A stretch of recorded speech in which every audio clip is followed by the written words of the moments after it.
We have also William M. Flevares. First up is Mr. Flevares.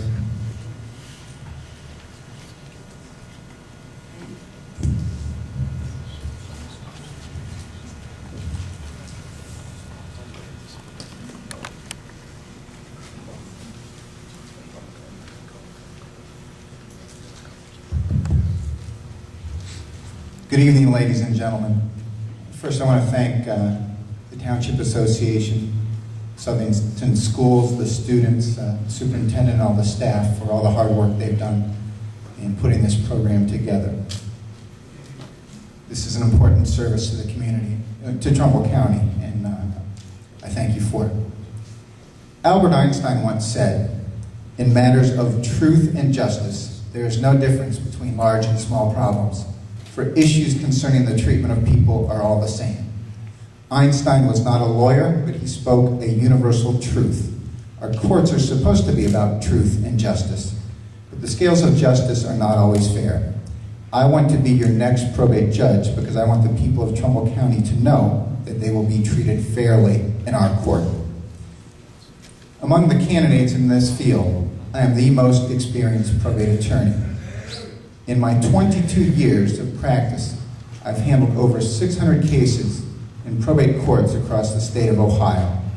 I have been in the trenches. I have seen people suffer due to the death of a family member or the need for a guardianship for a loved one. No one can make their pain go away, but I want to run a court that makes the process easier for these folks, not harder. We need a probate judge who will come into office and say, "I am not satisfied with the status quo. I am prepared to do this. I will make important changes to this court." First, I will establish mediation. Mediation works. It is a chance to bring families together and allow them to heal. It will save families on both legal and emotional costs. And before I proceed, I've noticed one of my opponents has started talking about mediation. But anyone who's been following this race knows that I was the first candidate to raise mediation as a priority. Second, we need transparency and accountability in probate court. A judge is a public servant. A judge must serve with both authority and humility. I will bring both of these traits to the court. I will be transparent in the way I do business and be accountable to the people. I will thoroughly review guardianships. Some guardians are just not doing their jobs. Wards are vulnerable and they need to be protected. We need to strike the balance between giving people their day in court and having cases drag on needlessly and endlessly. Lastly, I am fiscally responsible. My experience tells me that this court's budget is too big. I will make the cuts needed to save you money. I'm ready to change probate court. You are too. I would be humbled to have your vote on May 6th. Thank you.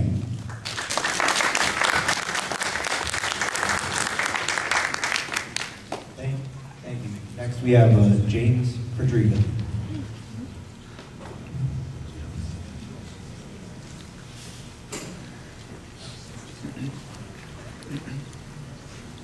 I'm Jim Fredericka, and I'm running for Trumbull County Probate Judge. First, I want to thank the students, the administration, and the trustees for this opportunity to speak. Probate court is more than just filing papers and administering estates. Probate court is about people. It's about protecting our loved ones, especially our seniors and our children who have special needs. I want to tell you a story. It's a tragic story, but it's not an uncommon story that occurs in the probate court. There was a 12-year-old girl. She had to be told by her mother that her mother had to tell her that she had cancer and that she was going to go through an incredible amount of medical treatment and that they were going to do it together. And the mother, she unfortunately succumbed to her cancer in about 2 years. When the mother died, she left her daughter with no one. The mother, the The father was not in the picture. The grandparents were not able to take care of her. She had no immediate family. Someone had to protect this young girl, had to feed her, clothe her, shelter her, and educate her, and take care of the estate that her mother left to her. This is a difficult and complex decision. 35 years of practicing law has prepared me to make those types of decisions. Having tried cases from the municipal court all the way to the Supreme Court has put me in a position to fill such a responsibility. When these decisions have to be made, when a guardian has to be appointed, the most important thing is to make sure that the best interest of the child is served. My opponent talks about him being the most experienced person in probate matters. Probate has the most complex responsibility of all the judges, many duties and responsibilities. My background is that I'm a graduate of the University of Notre Dame. I graduated from Case Western Reserve Law School. I became an assistant prosecuting attorney, trying many different and substantial cases. I am prepared to do the job that needs to be done in the probate court. Thank you. Thank you. Next we have Mrs. Knepp. Thank you. My name is Patty Knepp, and I am running for Trumbull County Probate Judge. I want to thank everyone who's attended this evening.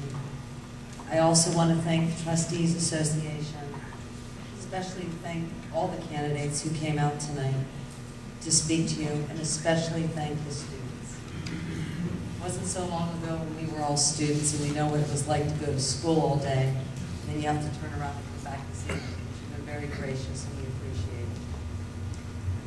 I've been an attorney for over 20 years. I was born and raised in Howland Township, Trumbull County. And in my practice, I've practiced in many areas of the law. I can tell you that the majority of my practice is in probate. And to me, probate is a very different kind of court. It's not the court everyone thinks about when you watch TV or you image jury trials. I don't know that any court quite mimics what's on TV. But probate court is a court of needs. It deals with, of course, wills, trusts, estates, guardianships for minors, for adults. It deals with needs, but it's more than that.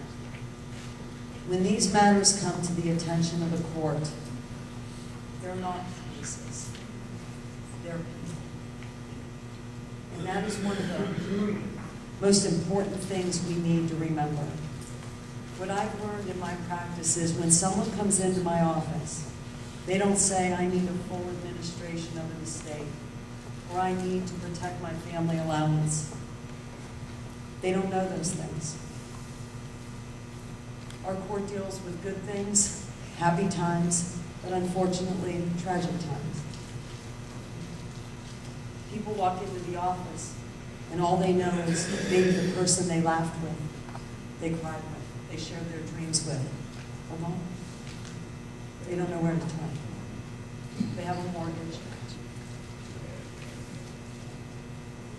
Those issues affect everyone seriously. Now take that and compound it because they're going through a tragedy in their life. Our court needs to be there to serve them, not only to resolve their issues, but to understand what they're going through. To find the easiest resolution for each and every situation, because remember, no situation is too simplistic, nor is no situation too complex. It's about people and serving them to the fullest. And I would do that as probate judge. Thank you.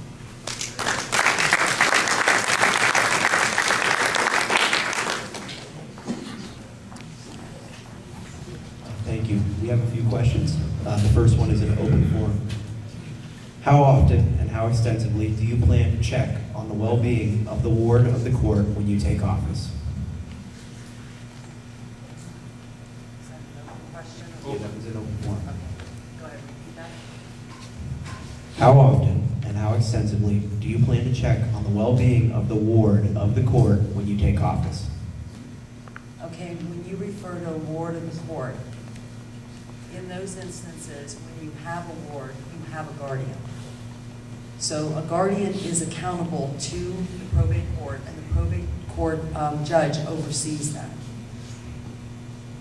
You can have periodic checkups on a ward depending on the circumstance. You could have somewhere you only need to, when you say check up on them, maybe do a home visit once a year. If that home visit may be into a nursing facility, it may be in a private setting. You may have someone of special needs that requires very, very frequent checking on a ward.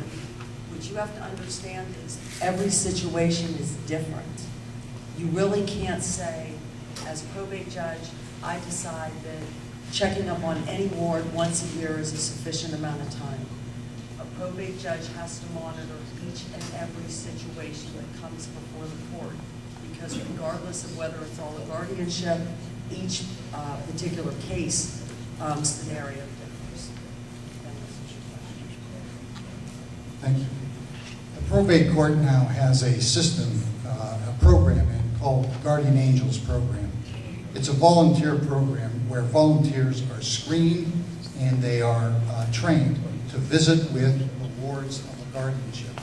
They actually go out to the nursing home and actually check on the ward, report back to tell the court.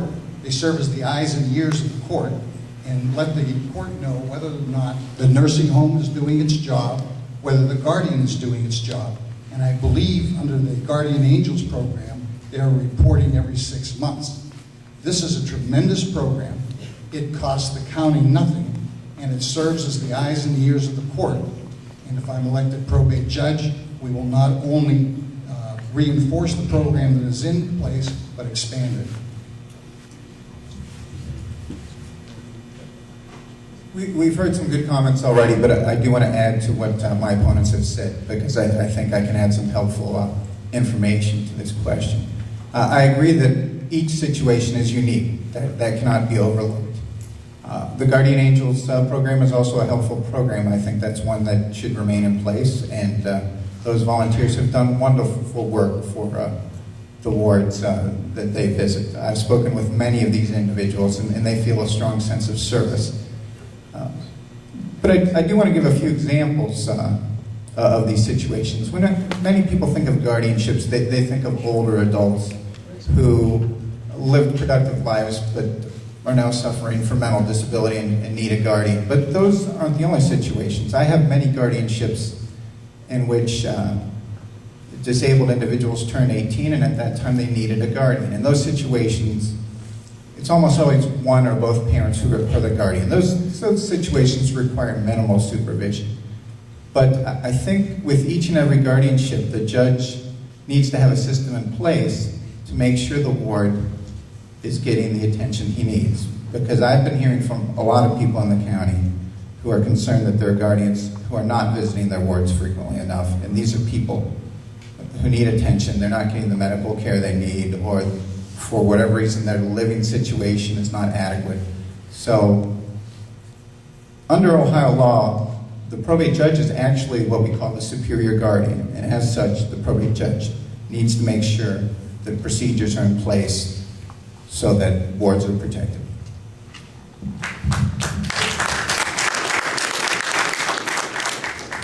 Thank you.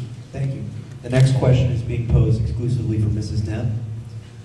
Being the only woman in the race, does that help you, and why? I don't believe in any judicial race.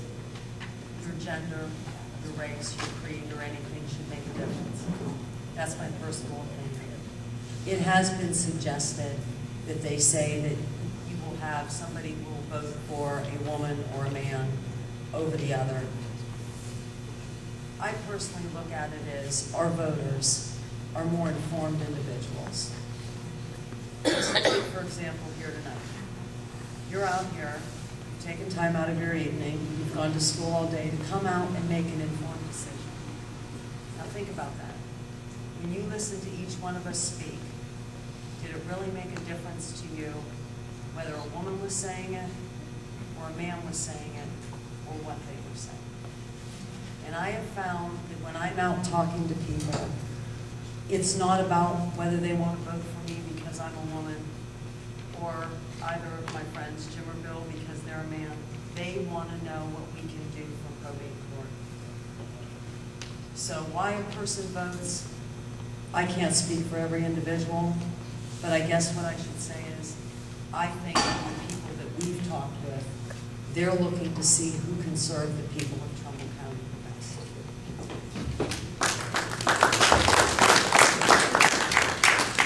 Thank you. The next question is posed for Mr. Flevares. Would you make changes to the online docket? If so, what changes would you make?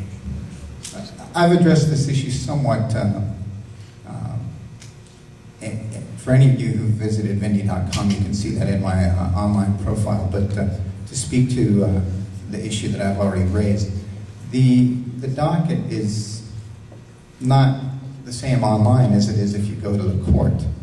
I've handled over 400 cases in Trumbull County Probate Court, but if one types my name in the online search, fewer than 100 cases show up. There are lawyers who've handled far fewer cases than I, but for some reason their results are not available online. It's public policy in Ohio that these are public records, they should be freely available, and in the 21st century, we all rely on online technology. So I would make this information as freely available as possible. What you see online should match what one could obtain if one goes to the courthouse seeking records.